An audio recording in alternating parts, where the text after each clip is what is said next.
And the CFTC stands there and allows them collectively to do it, and they get away with it. So that's the end of the answer to that question. Now, this is from one of the subscribers, and she says, would you discuss this on the famous Melody Show? Today this is informational. You take it for what it's worth. Today we received a phone call from someone supposedly from Congressman Ron Paul's Campaign for Liberty. The person wanted to send us a Liberty survey and requested a $200 donation. A tape recording of what sounded like Ron Paul's voice endorsed this, and another tape recording of John Tate explained how we need to take a stand against issues that Obama and Congress were trying to pass, like the stimulus package and Homeland Security. So we went to Ron Paul's website, and we could find no mention of a Campaign for Liberty. Does anybody out there know about this? Is it a scam, or is it worthy of support? So that's up to you people to bring the information in.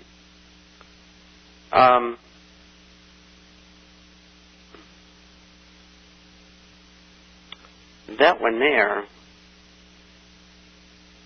Well, this person, he says he's 31, been following our advice for the better part of a year, and thank you for everything that you do. I mentioned my aim because I would like to know how I should allocate my physical portfolio in terms of gold and silver and the ratio of numismatics to bullion. And Melody will answer this as well. I love numismatics. That's where the money's made. And you're young, and so you should, in gold coins, be there. And silvers, I like the silver bags. What do you say, Mel? Well, I agree, too. I mean, depending on, what you're currently holding and what you want. I mean, people want all $20 gold pieces. It depends on how much you're putting into the market also.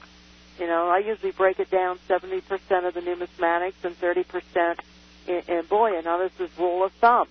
And, of course, I have many customers that have 100% numismatic, and, so you have to look to where you're looking, how much you're putting into the market, and it comes back to the suitability.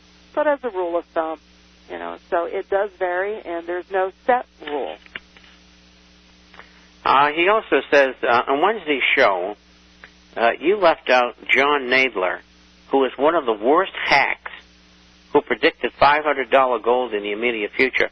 You remember I mentioned Gary North and Tim Wood and Mike Balzer. I forgot John Nadler, who last year he earned the title of Moron of the Year. And he writes for Kitco. And he writes free. Give me a break. He's working for the government. Slime ball. Okay, I think we're going into a break here, aren't we, beautiful? Yes, and those That's are your interesting. opinions. That's an interesting comment, and as much as I've never seen you. And it is all your opinions, and we got to watch ourselves. But anyway, yes, we are heading into a break, and we do have questions I received. We're going to talk about a little later on in the program about the counterfeiting of coins, because I must have received, 20 emails on that today about the information that's floating about. So we'll be touching on that here briefly and in the very near future. And we are heading into a break, and we'll be coming back, and we've got lots of questions to ask about gold and about Robert Proctor is one question. But there's the music. Dolt. So we'll be right back. They don't understand what will happen, but they understand that what they're doing is not going to work. It's amazing. And it is amazing that you are joining us this afternoon, and it's amazing we are here, so thank you very much. You are listening to Financial Survival, sponsored by Discount Gold and Silver Trading, 1-800-375-4188. For a complimentary issue to the International Forecaster, give us a call on the 800 number. And Bob, please, tell us about the International Forecaster. Well, the amazing International Forecaster is published twice a week by email, usually around 35 pages each time. And we have a hard copy that goes out to those who do not have email, and that goes out twice a month. It's about business, finance, economic, social, political issues all over the world. If you would like a free introductory copy, you can go to the site.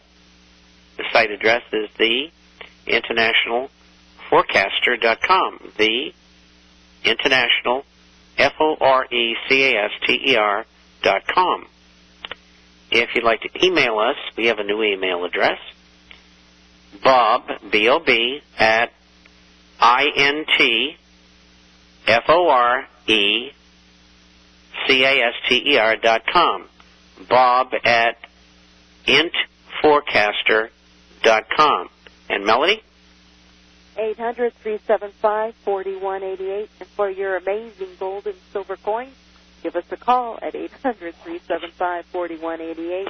And visit the amazing website of discountgoldandsilvertrading.net is the, whatever you want to call it, the web address at discountgoldandsilvertrading.net. And, of course, questions regarding your gold and silver coins and portfolios and questions for the program, you can also direct them to discountgoldandsilver@yahoo.com. Discountgoldandsilver@yahoo.com. And your turn.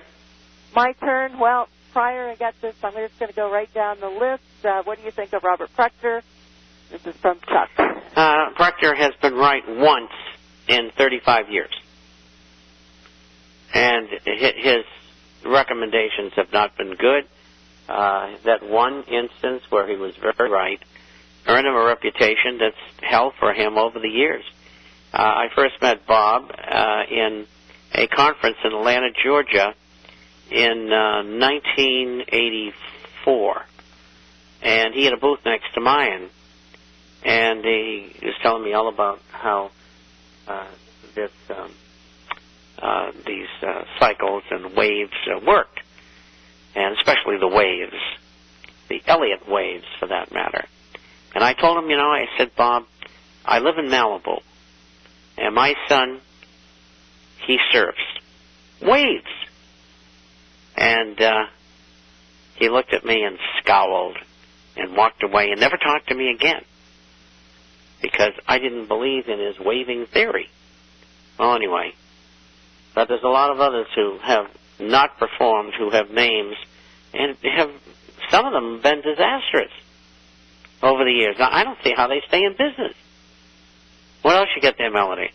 How long can they hit gold, and when will we know when they have no more power to knock the price down? Well, they're using a combination of derivatives, leasing, and actual sales. And I don't know how long. I don't know how much gold they've got left. They lie about everything, so I can't tell what they're doing. But I do know this. Every correction is going to be a shallow one. This one looks like it's going to go into the 925 area.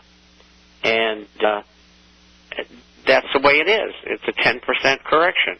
Not unusual. I'm surprised. I thought it would hold in the 930 area, but it broke down through that today. And we might swing through 900, and it'll be over because they only have so much power left. And so they're going to continue to do this. They banged the gold and silver stocks around today. No reason. I mean, gold was down, sure. A $50 gold stock that's a blue chip, it should have been down $1.50, maybe $2.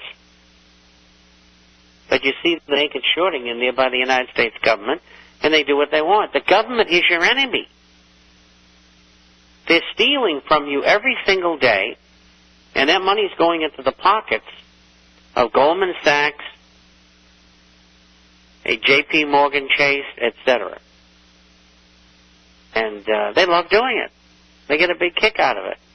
Just like they have gotten a great kick out of blowing up those 2 buildings in New York. They thought that was fun. Here's another question. I've noticed an exodus from banks to credit unions. Are credit unions any better off than banks? Not really. Anybody who's got CDs needs their head examined. Whether they're in banks, savings or loans, credit unions, forget it.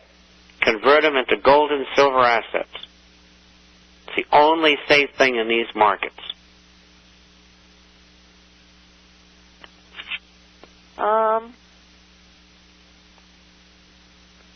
What's the best way to move physical gold or silver out of the country? And I'll have to go over those. I don't have that information right in front of me at this moment. Well, you can ship coins out via Brinks, and they will take them out. Yeah, but you have to find out what the rules are on the other end. If you ship them to Guatemala, you have to know how Guatemala handles American Eagle, 1,000 of them coming into their country. I mean, you've got to get legal advice on that.